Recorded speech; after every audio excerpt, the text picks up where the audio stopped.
1 hour దాకా నేను magnet చేసి పెట్టుకున్నాను చికెన్ని. ఇప్పుడు దాంట్లోకి ఒక 2 టేబుల్ స్పూన్ల అల్లం వెల్లుల్లి పేస్టు చూడండి,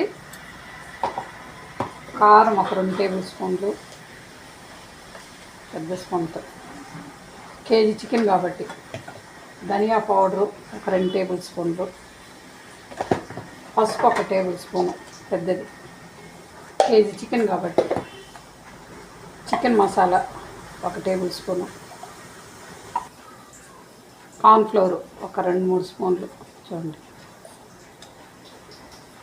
ఇప్పుడు సాల్ట్ అంటే ఆల్రెడీ మనం సాల్ట్ వేసినాము, మనం రుచికి సరిపడినటువంటి సాల్ట్ కొంచెం అయితే యాడ్ చేస్తున్నాం, సరిపోకపోతే మళ్ళీ చూసుకుంటాము. ఇప్పుడు పెరుగు యాడ్ చేస్తున్నాము, పెరుగు కూడా యాడ్ చేస్తాం అన్నమాట. చూడండి, వీటన్నిటిని బాగా కలుపుకోవాలన్నమాట. చూడండి ఈ విధంగా శుభ్రంగా చికెన్ టేస్ట్ అయితే భలే బాగుంటుంది. చికెన్ పకోడా అనేది టేస్ట్ ఎంత బాగుంటుంది. చికెన్ పకోడా అనేది టేస్ట్ అంటే పెరుగు యాడ్ చేసాం కదా మనము, మామూలుగా పెరుగు యాడ్ చేయరు, నేనైతే పెరుగు యాడ్ చేస్తాను. పకోడా అయితే ఎంత బాగుంటుంది అంటే అంత బాగుంటుంది అన్నమాట. చూడండి ఈ విధంగా టేస్ట్ అనేది బాగా తెలుస్తుంది అన్నమాట మనకు చికెన్ పకోడాకి.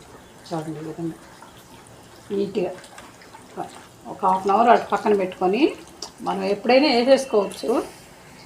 చూడండి ఈ విధంగా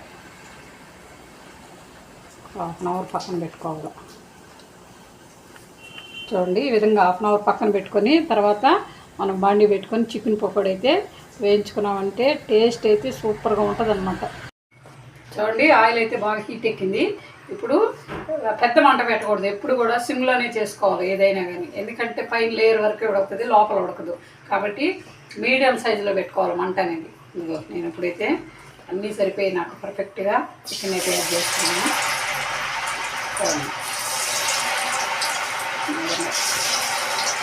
టేస్ట్ అయితే బాగుంటుంది, ఎందుకంటే పెరుగు కూడా యాడ్ చేస్తాను కాబట్టి నేను టేస్ట్ చాలా బాగుంటుంది అన్నమాట. అల్లం వెల్లుల్లి పేస్ట్, చికెన్ మసాలా, ఇట్లా ఫుడ్ కలర్ అట్లాంటివన్నీ వేసుకోకూడదు, మనం ఇంట్లో చేసుకునేవి కాబట్టి మంచిగా చేసుకోవాలి. అంతేగాని వేస్తే ఫుడ్ కలర్లు అట్లాంటివన్నీ వేసుకోవాలి.